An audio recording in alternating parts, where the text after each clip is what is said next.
BNP, জামাত, NCP বা অন্য যে কোনো রাজনৈতিক দল হোক না কেন, এই বাংলাদেশে আমরা যেন কেউ কারো প্রতিপক্ষ না হই। প্রতিপক্ষ হলে নিজেদের মধ্যে কামড়া কামড়ি হবে আর আমরা ক্ষতিগ্রস্ত হব। এখানে কোনো উন্নতি হতোই তাহলে একটা রাস্তার অর্ধেক আছে অর্ধেক নাই, এ কোন উন্নতি? তার মানে যে অর্ধেক নাই ওই অর্ধেকের টাকা কোনো না কোনো নেতার পকেটে ঢুকেছে। আসছিলাম 28-30 কিলোমিটার রাস্তা, অর্ধেকের বেশি রাস্তা দেখে মনে হয়েছে এর চেয়ে অনেক অঞ্চলের গ্রামগঞ্জের রাস্তা আরো ভালো আছে। অথচ এটা একটা উপজেলা থেকে আরেক উপজেলার সংযোগ রাস্তা এবং তার চেয়ে গুরুত্বপূর্ণ এই রাস্তা দিয়ে একটা স্থল বন্দরের এক্সপোর্ট ইম্পোর্ট হয়। তার মানে এতদিন ধরে আপনাদের থেকে শুধুমাত্র শোষণ করা হয়েছে।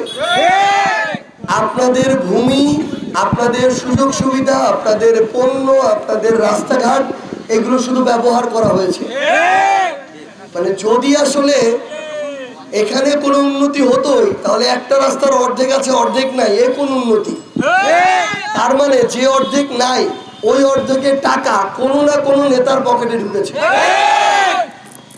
এমন সামগ্রিক একটা প্রেক্ষাপটে নতুন বাংলাদেশে আমাদের এই কালীগঞ্জের এই লালমনিরহাটের সাহসী যোদ্ধারা একসাথে ঐক্যবদ্ধভাবে লড়াই করেছে। আমরা স্পষ্ট করে বলি এই লড়াইটা কিন্তু কোনো একটা রাজনৈতিক দলের ছিল না।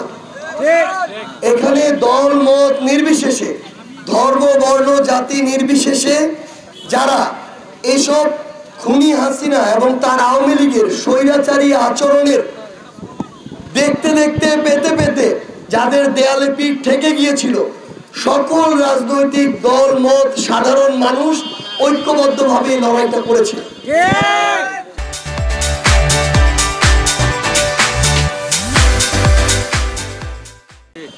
এখন এত বড় একটা লড়াই হলো, লড়াইয়ের পরে নতুন একটা বাংলাদেশ। আমরা যদি আবার আমাদের জায়গা থেকে আগের চিত্রগুলো দেখি তাহলে কিন্তু এই লড়াই, এত রক্ত, জীবন সবকিছুই ব্যর্থ হয়ে যায়। আমাদের এখানে অনেক সহযোদ্ধা আছে না যারা এখানে নির্দিষ্ট কোনো দল নয়। আমরা আমাদের বিএনপি বলি, ছাত্র দল বলি, জামায়াত বলি, শিবির বলি, ইসলামী আন্দোলন বাংলাদেশ, খেলাফত, হেফাজত, গণ অধিকার, ছাত্র অধিকার, নাম না জানা এমন অসংখ্য সংগঠনের অনেক নেতা কর্মী আমাদের সাথে একসাথে কাঁধে কাঁধ রেখে লড়াই করেছে। আবার এমন অনেকেই লড়াই করেছে যাদের কোনো দল নাই। এই যে এত বড় একটা লড়াই, লড়াইয়ের পর একটা পরিবর্তন দরকার, এত ত্যাগের পর পরিবর্তন দরকার। আমরা আমাদের জায়গা থেকে মনে করি এই পরিবর্তন দুই একটা রাজনৈতিক দল চাইলে সম্ভব নয়, এই পরিবর্তন কয়েকজন নেতা চাইলে সম্ভব নয়, এই পরিবর্তন খালি প্রশাসন চাইলেও সম্ভব নয়। এই পরিবর্তনটা আমরা এখানে যারা আছি, আমরা সাধারণ মানুষ, আমাদের সবার চাইতে হবে। আমরা খালি আশা করব পরিবর্তন হবে, সুযোগ সুবিধা পাবো, কিন্তু নিজে নিজের দায়িত্বটা পালন করব না, গা বাঁচায় চলবো, তাহলে পরিবর্তন সম্ভব না। আমরা একজন বয়স্ক চাচার সাথে একটা টঙ্গের চায়ের দোকানে বসে চা খাচ্ছিলাম যখন আমরা আমাদের হাতীবান্ধা থেকে কালীগঞ্জ আসি। তো চাচাকে বললাম, চাচা আপনাদের এখানে থানায় ভালো পুলিশ সদস্য আছে কিনা? বললো আছে। আমি বললাম এমন দুই একজন নাই যে টাকা খায়? বলে খালি উনাদেরকে দোষ দিয়ে কি করবেন, আমাদের কিছু লোক নিজের যে কাজটা অবৈধ ওই কাজটা হওয়ার জন্য পিছন দিয়ে ওনার পকেটে টাকা ঢুকায় দেয়। তাহলে এই যে লোকটা নিজের একটা অবৈধ সুবিধা পাওয়ার জন্য টাকা ঢুকায় দেয়, ওনাকে ভালো হইতে হবে না?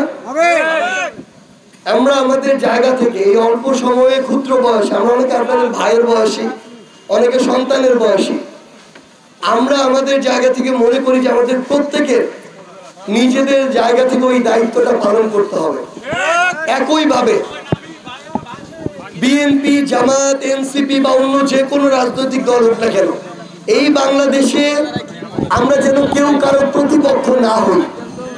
প্রতিপক্ষ হলে নিজেদের মধ্যে কামড়া কামড়ি হবে আর আমরা ক্ষতিগ্রস্ত হব। বরং আমাদেরকে একজন আরেকজনের প্রতিযোগী হতে হবে। আমরা জনগণের জন্য ভালো কাজ করার প্রতিযোগিতা করব। যাকে জনগণ মনে করবে যে ওই লোক ভালো, ব্যক্তিত্ব ভালো, বিবেকবোধ আছে, জনগণের জন্য কাজ করে, চুরি চামারি ধান্দাবাজি করে না, তাকেই জনগণ নির্বাচিত করবে।